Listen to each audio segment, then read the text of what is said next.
The Final Four is set, or the regional finals lived up to the hype, didn't they, over the weekend? Welcome back for another episode of Six Rotations, brought to you by SNA Sports, better equipment for a better game. He's Mick Haley. I'm Daniel Gilman. We're just about to get set to fly out to Louisville for what should be one of the most packed and loaded Final Four teams we have seen, at least since we started doing this show, Mick. We've got all 4 1 seeds. Penn State in the last hour survives Creighton in 5 sets late on Sunday night. For those that were watching, it was the perfect cherry on top to the regionals, Mick, and we've got so much to talk about. But when you look at the bracket and when you look at the schedule, it just looks so nice. You got ACC on one side, you got Big Ten on the other. It's the power teams. There's no Cinderellas. There should be 10 sets when all is said and done on Thursday, if I'm going to go out on a limb. Well, it's an interesting concept. Personally, I'd like it a little bit better if we had not the Big Ten matchup and the ACC matchup, but an ACC Big Ten on one match and ACC Big Ten on another match. That gives a little extra salvo to which conference is the best. We had this happen in when I was coaching in 2003 or two. We ended up playing Stanford in the finals, and it was interesting because we were 1-1 during the season, and that was the rubber match, and we ended up on top. Logan Tom for the Stanford Cardinal was on that team, and April Ross and Katie Oslowski and Tony Anderson and that group, Kale Burdine for the SC group. But this is going to be a great finals. It's just, can you get up for the third time to play each other? Uh, You think there's going to be a problem getting up for this? I think that it's going to be interesting how you prepare. The tendency will be that I already know this team. I'm not going to put as much time into the preparation. And so, which coach will try to throw something new in? That's one thing that you're not expecting. Will they serve different people than they did? Will there be different matchups now? They've had 2 times to experiment, and the only people that are playing on a home court is Louisville, and they've played maybe 7 or 8 matches in the Yum Center, but not their whole entire season. And everybody else is coming into the Yum Center in a neutral environment, so to speak. The ACC teams have gotten to play there, though. And maybe the Big Ten teams played there earlier in the year. I don't remember if they played each other there or away. But this is really, it's got a lot of interesting things. And the one thing, Daniel, above all, I want to see the coaches dissect now how bad the 6-2 is. Because Louisville is playing a 6-2 and they have a chance to win, and not anyone has won since 2003 playing a 6-2. So I look at the numbers, I say Louisville has no business being in the Final Four by the numbers. The only thing that's different is they're playing a 6-2 and they've got 3 big blockers in the front row the whole time. So it's an interesting study, and they don't have what I would call elite setting. They have good setting, but setters that haven't been there for a long time. So you throw this all into the mix, we have a whole lot to watch. If you're going to Louisville, you don't want to miss this. Nope, starts 6:30 Eastern on Thursday. And Mick, let me jog your memory a little bit because it was August 27th. I don't know how many days ago it was. It feels like 6 months ago, but I know it wasn't. It was only about 4. Kentucky played against Nebraska, and the Huskers looked dominant. A 4-set win in the Yum Center. And then we had Louisville and Wisconsin had all the hype and the freshman setter, and Louisville just disposed of them with the 6-2 offense in the Yum Center. So 2 of these 4 teams, and arguably, I don't know. We're going to talk more about this. I don't know where Vegas is going to lay things out. I'm sure Pittsburgh will be a slight favorite, but I feel like Louisville could be a little bit of an advantage because of the home court, and I am certain that Nebraska will be a favorite, but I don't know how much after Penn State beat them in the season finale 2.5 weeks ago. And so as we look at what happened in the regional finals, Mick, we start with Pitt, Kentucky.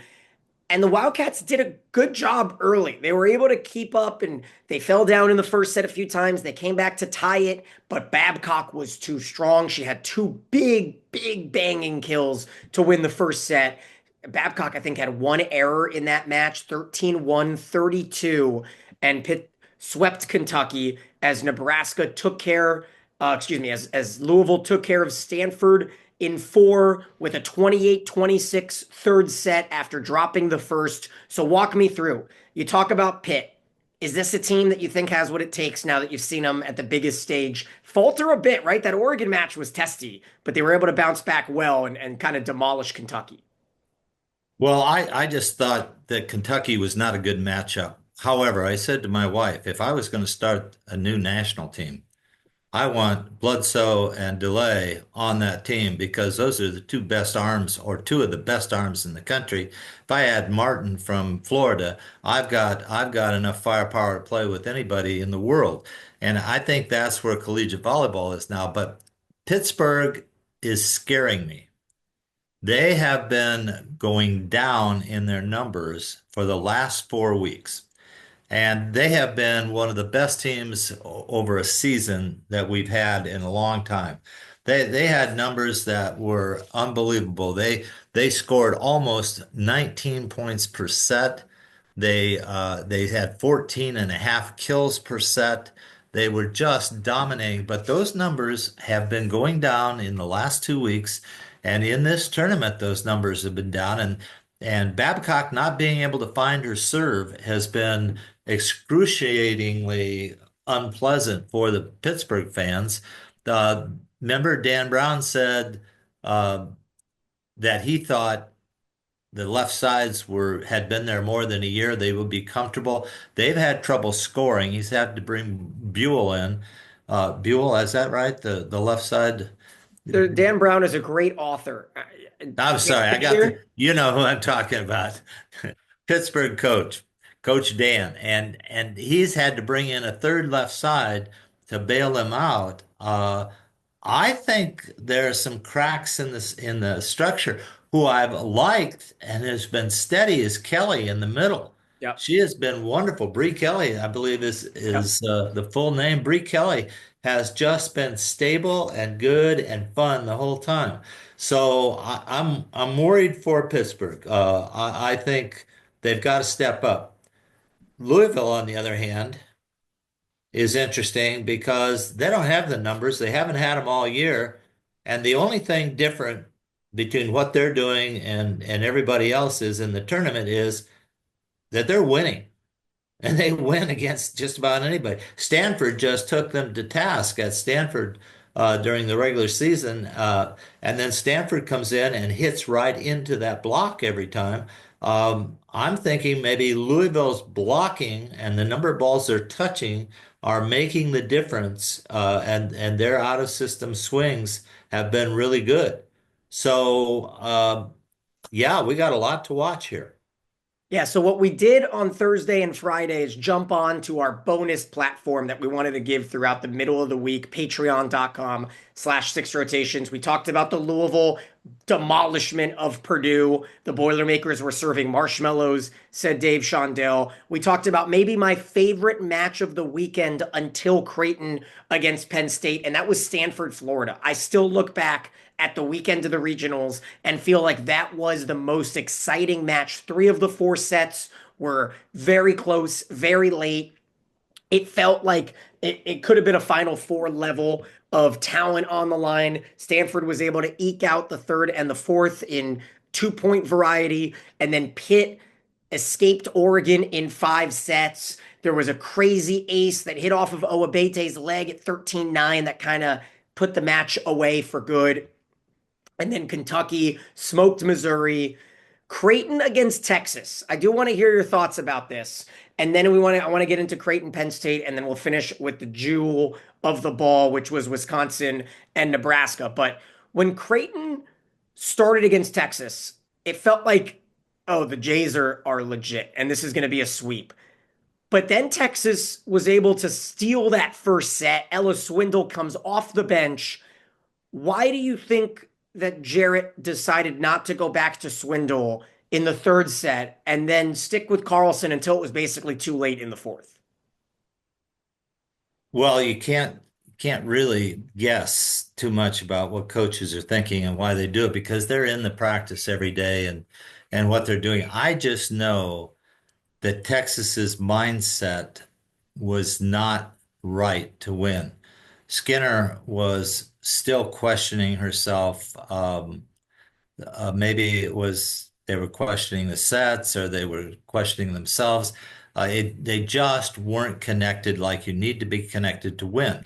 On the other hand, I thought Texas had a chance because in the last two matches, Nora Sis did not show up. I mean, she just wasn't able to hit the ball on the floor like she had done all season. I believe she was the conference player of the year and that sort of thing. And yet Sis was not able to score against Texas and again against the other teams. So I felt I was worried about Creighton because I've been a big Creighton fan all year. They have scored more points than Pitt per set. They have had more kills than Pitt per set, and they reduced their errors to under seven. I just wondered if the stage got too big, and that's the only thing I can figure why Sis couldn't produce because she's got a dominant arm, she's got good size, she's been there for 4 years, she's the leader of that group. But Martin, the junior, was the one that carried the load in those matches. So I'm disappointed for Creighton. I thought they had the players and they had the team that could have been in this Final Four. Obviously, Penn State deserves to be there because they didn't quit and they even when they were in the rough time of that match, stayed connected, stayed together, and kept fighting. And I didn't feel that was the case from Creighton. I felt like they got out of their system and started just doing individual things. And Kendra Waite, who was so good. I mean, she was so good against South Dakota and against Ole Miss. Texas, she stepped up to the plate with 5 key kills. It just felt a bit like her offense started to wilt a little bit late against Penn State. She only had those 4 kills. I think most of them came early in the match. But back to that Creighton Texas match, it was fun to see all of the storylines that was kind of splintered through, whether it was Getzinger against Skinner, the two players that won the national championship in Omaha with Texas, or excuse me, with Kentucky, and then to see Getzinger back in Omaha with Creighton, and then potentially to see Creighton against Nebraska. The Jays just were so good offensively in the third and fourth sets there. And then Nebraska Dayton. It was late. Not sure how many people stayed up for it. I fell asleep just before the match ended, right when I felt like it was probably in hand. But how good was Harper Murray consistently throughout this tournament? And then we can carry that into the Wisconsin match as well. She had 22 kills against Dayton. Obviously, when the Flyers lose their setter, Alyssa Miller, in that first set, it really felt like it wasn't going to be their night. But Nebraska fans will be the first to say this tournament, they are not looking good on offense, but it's the blocking and the defense that carried them through Dayton for an offense that only hit 162. And then when Nebraska matches up with Wisconsin, it's always going to be a sight to behold, Mick. Were you able to kind of lock in for this one? I was watching the first set very tightly. It was a really fun 26-24. And then you just watch the balloon lose its helium for the Wisconsin offense. What did you see that Nebraska did defensively? I'm not sure. Well, Nebraska brought a lot of balls back that normally Everything. go down. Everything came back. And that's the first thing. So Wisconsin had to extend themselves trying to score the ball. And on their behalf, their defense also tried to do the same thing. And I thought it was just a matter of both teams playing at a very high level and wearing each other out. And Nebraska was the stronger through the top seven players, and that's why I think Nebraska won. Beeson did not do much in that match to help Or Nebraska. 4 kills, 4 errors from Eric. Yeah, and that's a real concern for Nebraska because she's supposed to be a leader. She did not do well out of the back row up the middle. She did not do well right side out of the back row and did not do well on the right side in the front row. And that's concerning, I think. Also, watching Nebraska, we've said all along to open up those left sides. I think the biggest thing is you've got to run the middles and not on slides, but threes and ones and maybe back A. I think those are the kinds of things that really cause the defense problems for teams that are that good. And then I think not North, the left side transfer from Minnesota really Fanfare. saved the day for them. Landfair really saved the day for them at against Wisconsin because she continually hit the cross court deep five corner and then went down the line several times and just enough to open up the offense because Murray was having a little bit of difficulty with that big block. And it was interesting what Wisconsin did in the third set, and I thought maybe that was going to open it up because they flipped their middles and flipped their outsides, but kept their setter and their opposite in the same position, and that opened up different matchups, helping I thought Murray a little bit more, and also helping the Wisconsin block a little bit more. And I thought maybe that would get their best player open, Wisconsin's best player open on the left front, but it didn't work. And so I just thought Nebraska being at home and having those fans, I mean, it was loud in there. Do you hear that? And everybody was yelling. I mean, it It was was like awesome. Yeah. you needed to bring earplugs for that match. Any kids had to have earphones because that was deafening. And I thought Wisconsin held up pretty good trying to take that on, but it was way too much. Yeah, it just never really looked after the first set ended. Now, Wisconsin, they slipped by A&M barely, right? If you watch that one, it was a defensive showcase in the fifth set. Lednicki carried the Aggies back from 13-8 to 13-12. It was Lednicki every single swing. The entire Devaney Center were A&M fans. Little did they know it was better off for Nebraska that Wisconsin won because you never know what kind of fight Texas A&M would have given the Huskers, huh? Yeah, Jamie Morrison, the coach at A&M, said that it was just gut-wrenching, but he was so proud of his team for the way they played and the way he coaches is more of an international style, and he's looking to develop his team throughout the year, and he wants to be best at the end of the season. And you could see that all of those kids were playing the best they could play at the end. He got just about everything that he could get from them. I thought it was a great effort. I really thought A&M could have won that. Just a few things happened differently. They were in the hunt. They definitely could have won it. Meanwhile, let's put a wrap on that. And then I do want to dive in deeper to Penn State Creighton. But Lexi Rodriguez with 17 digs in the three setter. She is 9 digs away from becoming the all-time dig queen in Nebraska history behind Wong Orantes. And she will be there because she's going to be at the fan experience that you and I are hosting on Thursday and Sunday. And so I'm curious to hear the thoughts from Justine, the Olympian, whether she's rooting for the record. Obviously, I assume that she's okay with that record being broken as long as it means that Nebraska can get back on top. But Mick, now we move back. I want to go back to Sunday night because I was locked in for this Creighton Penn State match. I was on the edge of my seat, volume up, Paul on the broadcast with Missy and Shelby, and it was such a exciting build out with the first set, Penn State storming back to take that set, and then you kind of see the sloppiness that Creighton showed, the serve receive issues in the first set completely went away in the second set. There was a pretty crazy challenge call, and I want to dive into this because I'm sure fans were frustrated about this because it was 15-13 in the second set, and there was a block. Cameron Hanna blocked it off of the hand of Getzinger. But after review, the call stood that it did not hit Getzinger's hand. That was capped by a Nora Sis run that basically turned that set into a blowout. And what it did is it also prevented Schumacher Cauley from using a challenge later in the match that she wanted to use because she was down to her last one. And so the grit for Penn State to bounce back from that it felt like Creighton was going to dominate the third, didn't it, Mick? They were blocking everything to start it, but Jess Merzick turned into Lednicki. It was every single set to Merzick, and she carried Penn State on that 9-2 run to win the third. But Creighton was back. They won the fourth set into the fifth. What were you thinking? Were you watching this live? I got to be honest with you. Full disclosure, I was fighting sleep into the fourth set and barely stayed awake to see Penn State kind of run away with the fifth because the sloppy ball handling, they came back to bite Creighton. There were overpasses left and right to start the fifth set.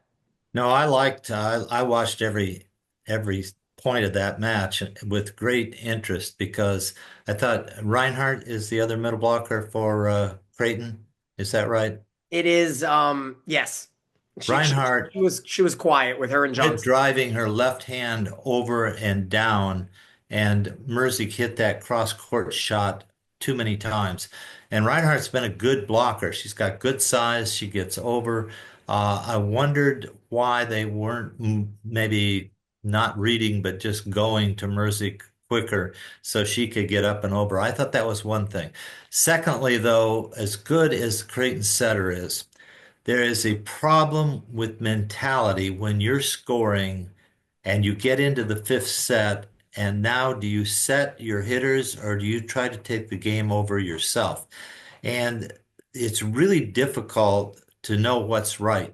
But in those situations, I thought in the fifth set, the setter needed to better the ball a little bit more, make more accurate sets, get her hitters going, and not try to be as offensive as I thought she was trying to be to take over. And I think trusting the hitters there. But as I said, Sist had gone quiet. Martin was the only real swinger. Getzinger really wanted the ball, but she couldn't quite get it to her inside the antenna where she could go line or cross court.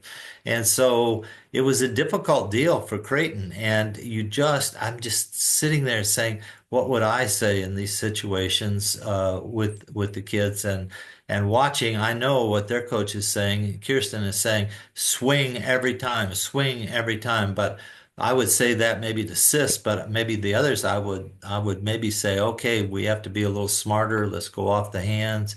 And Penn State was giving them the line. I mean, they had almost 15 feet down the line wide open on every left side attack. And I thought they did not go for that as much, or maybe we're not skillful enough to be able to hit that shot with two big blockers out there like that.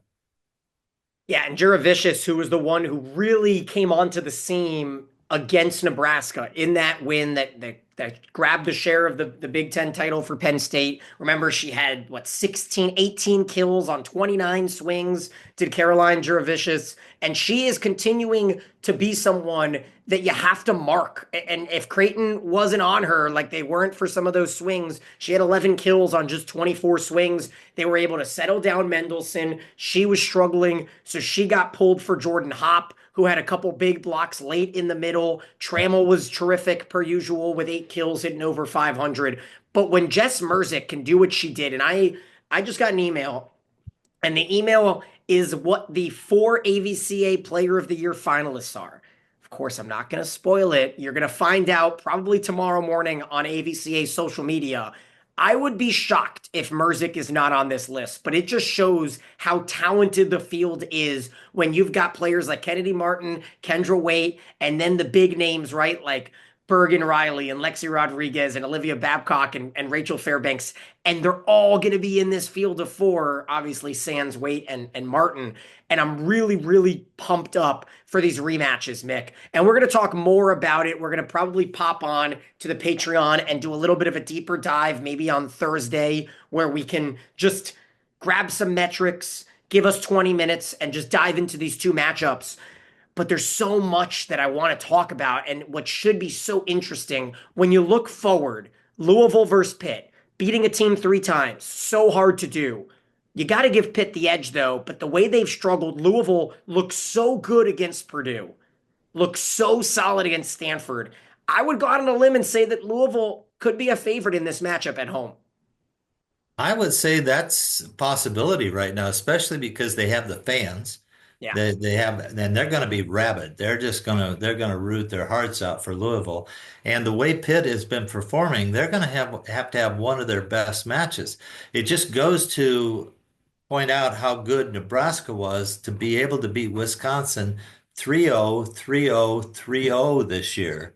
They played them three times and beat them 3-0, 3-0, 3-0, and you saw how hard Wisconsin competed. So that is very, very interesting to me to look at how they're gonna end up competing on their side. But I think this is a toss-up between Pitt and Louisville right now, simply because Louisville's on the upswing, Pitt's not on the upswing. They're struggling a little bit in some areas. Babcock's got to get that serve back because when she has that serve, that's worth how many points? 4 or 5 points. Whether they're aces or not, they're knockouts, and you just are hitting out of system into that big block. So it will be real interesting to see how this goes. And a reminder that they did not play in the KFC Yum Center. So Pitt will be playing in the KFC Yum Center for the first time this year. You mentioned Louisville's played a few times. Nebraska's played in there as well. Penn State, the first Final Four since 2017. They haven't won a title since 2014. But if it's going to happen, it feels like the magic around Katie Schumacher-Cauley, the cancer battle. She's having surgery in a few weeks. The chemo has obviously taken its toll, but the drama is there and the storylines are there. And Mick, there's a chance if Louisville and Penn State both win, we will have our first female head coach to win an NCAA women's volleyball Division I championship. Meanwhile, it's just the third time ever that we have two coaches that are females in the Final Four. And remember, in 2022, we had Busboom Kelly and Jen Petrie with San Diego, and now we have Busboom Kelly and Schumacher Cauley. All right, Mick. I think we did a decent job trying to cover as much as we could here. I've got a couple notes from non-D1 volleyball championships. Indiana Wesleyan went back-to-back in the NAIA. Natty with a 5-set win. Lynn with a 5-set win won the Division II championship over San Francisco State. Indiana Wesley beat Bellevue out of Nebraska with a crazy. They were down 14-8 or excuse me, they were up 14-8. Bellevue ran off 7 straight kills, and the Wildcats, excuse me, wow. Bellevue went up 14-8.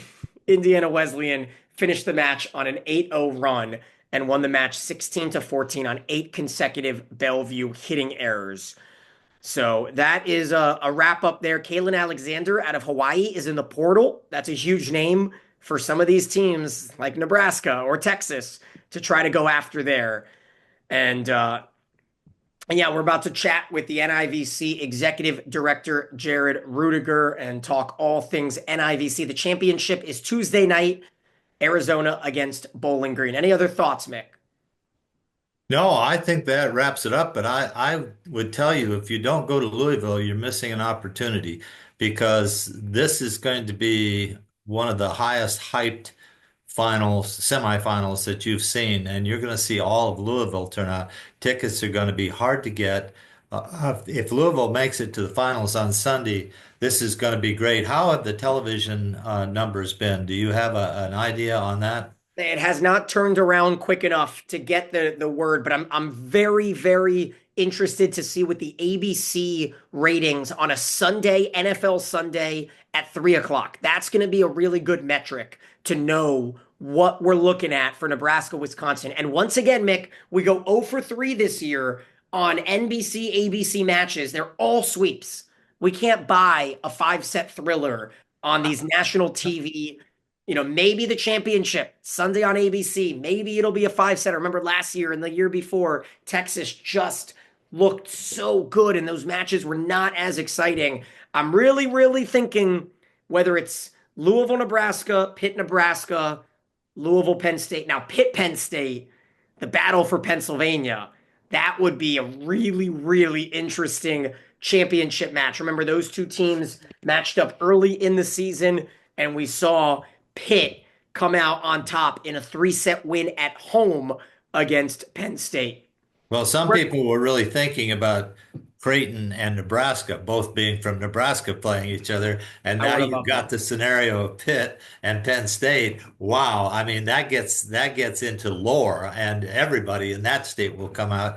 But you wouldn't want five games of Nebraska, Wisconsin going at the speed that they were going for those 3 games. I mean, I've never seen people run into the stands and play a ball at the end of the court and then Insane. get disqualified for stepping on the stands, when at Penn State you see that blue area stops and there's a white area goes another 15 feet, and people have been bringing balls back from 20, 30 feet behind the court. So there's got to be something that's done to make this the same distance for the players, because if they've got that kind of speed now, we've got real athletes in the game of volleyball. I don't think you should change. Just allow them to play it as it lies. If you have to go into the third row, why, in baseball, you jump into the stands and catch the ball. Why can't Lexi Rodriguez go into the first row and play it back? I was furious at that. Now, there was another point a few sets later, maybe later in that set, Mick, where the referee was a little bit more lenient and let the Nebraska player go into the stands and play one back. And I just remember seeing that and being frustrated. So I'm glad you pointed that out. We're going to chat now with the NIVC Executive Director, Jared Rudiger. Joined now for the second year in a row, a recurring guest now, Jared, as the NIVC Executive Director, Jared Rudiger, joins us. Championship match coming up on Tuesday night, 8 o'clock Eastern on ESPN Plus. And while Jared, every year, and this is the 7th year now, the Triple Crown has hosted and, sponsored this event.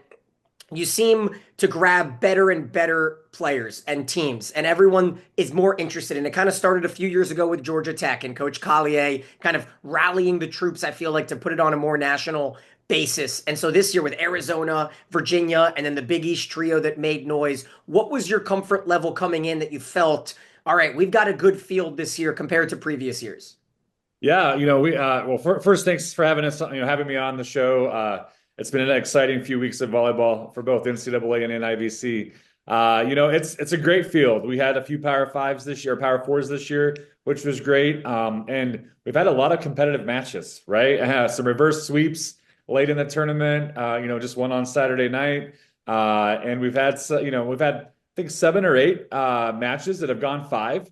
Just which shows the parity in the tournament. And when we put the bracket together, obviously we want to create unique matchups. We try to keep it geographically sound a little bit, so we're not flying people all across the country, especially in the first early rounds. There was some challenging decisions made, even though we were at 29 teams, and our goal was to get to 32. But the field from, the first out of the NCAA, which was Arizona, to the AQ, from the SWAC in Jackson State, which played phenomenal at SFA, right? We had just really good parity and really good teams across the board, which was really, really exciting for the event. Yeah, Bowling Green with a road reverse sweep to move on into that championship. It was a Fab Four win at St. John's. And so, I do want to get into the development, all of it, but how did it all come about that Arizona was going to host a pair of those Fab Four matches? Where was the pivoting, and who can you kind of give credit to for all of kind of working on the fly there last week? Yeah, there was a lot of holes in our entire event when in regards to hosting, due to the landscape of lots of commencement ceremonies that are taking place in the middle of this event. You got some venues that share with our men's and women's basketball teams, and so we had to really manage that. That was really challenging this year, to be very honest, just to get to a host location. Thankfully, University of Arizona had submitted to put in all rounds to host from the beginning. So obviously their administration and their school was on board. And then it did come down to some very tough decisions regarding attendance, RPI, and really dates. That's the other one. You got to look at dates because there's ranges, right? So they're not preset. Logistically, can we get someone from Queens, New York to Tucson, Arizona, right? Or vice versa, right? Tucson to Queens. That we researched all of that back and forth to make sure there was flights and all of those things. So sometimes it's just logistical challenges and or hiccups along the way that make some teams host over others, right? And so thankfully the administration in Arizona has bought into their volleyball program, and the coach is doing a phenomenal job down there and trying to ramp. She could be the next one that you talk about, the Georgia Tech story a few years ago. Could Arizona be like Georgia Tech in the future, right? That they'll never smell the NIVC potentially ever again. So we hope that that's what this has created for her program, and maybe for Bowling Green as well, right? They were the MAC champs, and they're on a tear. They're physical. They're playing really strong, and their administration and coaches have also seen this success in basketball with the WNIT that we ran. So it's really neat to see that transpose into the volleyball side of things for them. Yeah, Lauren Hovey has certainly turned some heads, averaging over 15 kills per match. Jordan Wilson for Arizona. They have only dropped one set in the tournament, but she has been the standout there. And obviously last year with Wichita State, UTEP, that epic environment. Tuesday night should be a lot of fun. And I'll kind of give way to Mick here, but it's obvious that the players are going to develop, right, Jared, when you have this postseason event. But what is it for the coaches? What do you see from the coaches and the development there? You mentioned the Wichita turned into now the Arizona and the Bowling Green coaching staffs who get to play more matches.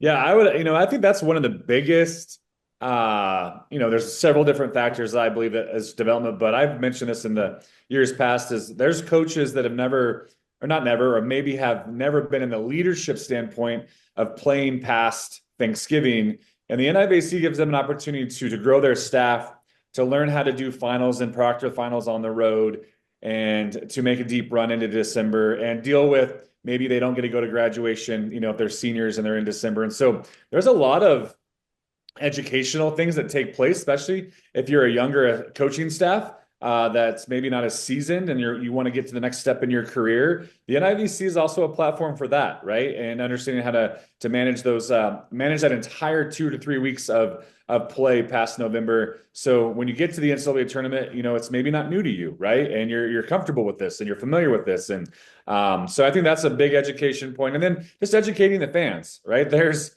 I think the social media platforms this year, what you guys have been doing for us, ESPN Plus has been, almost every game's been on ESPN Plus this year. So you're watching NCAA, and then you can, you got NIVC right next door. And, there's just a lot of buzz around the pro leagues that are happening now in the US. And so there's just a lot of buzz. And I think that our goal is just to make sure the NIVC is a part of that as we continue to grow the game, that we all love and appreciate and see, to the next step of the journey of national championships, playing for a championship, past November. So I have a creative question. You know how I think, because last time we talked, I threw a lot of stuff out there. So let me throw something else at you. Grow the game. All right. I'm sitting here getting ready to go to Louisville for the Final Four. And I'm thinking, semifinals are over Thursday. Finals aren't until Sunday. I got Friday and Saturday. Christmas is close. Do I stay or do I get out of there? And I'm thinking, whoa, NIVT on Friday or Saturday gives the most attention you can ever get. You got all the coaches there. Everybody shows appreciation. All the players get to be part of it. What better deal could you have than something like that? Have you ever thought of doing something like that? And is that rejected by the NC2A? Even if you were in the same city, but not part of that event, you could still be part of the event actually by being in the same city. You ever think about that? Mick, it's yes. It's not a new topic to us. We've actually had that deliberation or conversation, not with maybe the right people at the next step, but we have discussed that with the AVCA executive director, with Kathy DeBoer, and then obviously Jamie. Jamie has been very key in our build.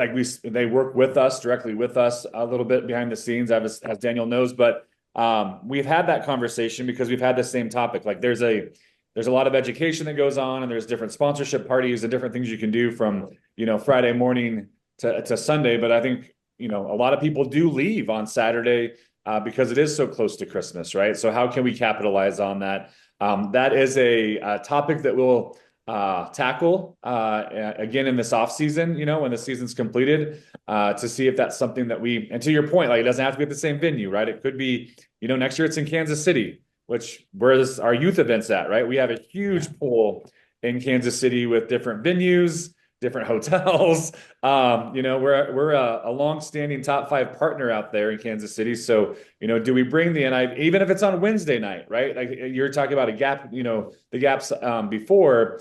How it's been presented to us is that the NIVC has to be completed before the NCAA Final Four starts. So we could still do it on a Wednesday night, right? When you got people flying in, you can capitalize on those venues and those spectators. And so all things considering for the future, as long as Mick, you help me find that sponsorship that you've talked about, behind the scenes. So, well, I tell you this, with $21 billion in volleyball, and this is not a stretch, this is actual, $21 billion a year in volleyball from youth all the way up through the pros is available out there.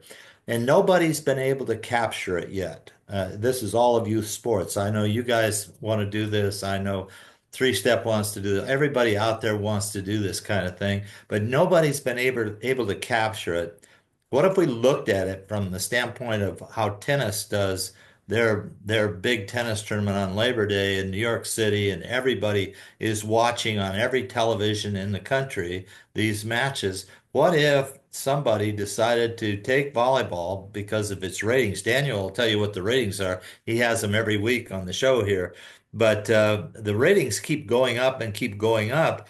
And I'm thinking a cooperative effort on maximizing volleyball at a central location absolutely is a killer event for everybody to make your reservations years in advance to be there, because you can see every level of play, maybe collegiately, that you would ever want. And I just think like that. So I think there are sponsors out there, but you have to help them think and believe, because those are ideas that I think are very, very prominent going down the road because of that kind of money. And Jamie Gordon pointed this out, and Daniel, I think you'd like this one, but he said you may look for the sponsors in the people that run the betting organizations, because he says men's volleyball is going to take off as soon as people start betting on the games. And whether you like that concept or not, that is something that's out there, and that is another factor. And you're talking about huge dollars. yeah, and I echo, the betting side of it. We kind of funny story, I'm sitting there watching games on my phone over the weekend at the St. John's Bowling Green match, right? I was at a Christmas dinner with some people, and I just turned to my buddy, and I had it on my phone and I said, what's going to happen? He's not a volleyball guy, right? But he's a betting guy. And I said, what's going to happen here? It was like 24-23. I was watching Louisville, Stanford. And I said, could you live bet this right now? Would you want to live bet this set and pick the final score, right? Whatever it may be. And he won. He picked 28-26. Louisville's going to win this set. Now, Wow. doesn't know volleyball at all, right? I mean, this Yeah. kid, she's 11, but I said, this is the things where volleyball's going, right? It's getting there. It's going there. Jamie and I have talked about the betting aspect of it just 2 years ago at a volleyball retreat with our company in Mexico. That's where it's going and needs to go to. So I agree with you on that. When I was in Slovenia, coaching an all-star team in the Global Challenge over there, actually it was in Pula, Croatia, but I trained in Slovenia, and we kept trying to figure out who this guy was sitting up in the top of the stands in this facility we used, and nobody knew. So somebody finally made friends with him. He was a bettor. He was betting on the games and calling them in on basically an all-star tournament.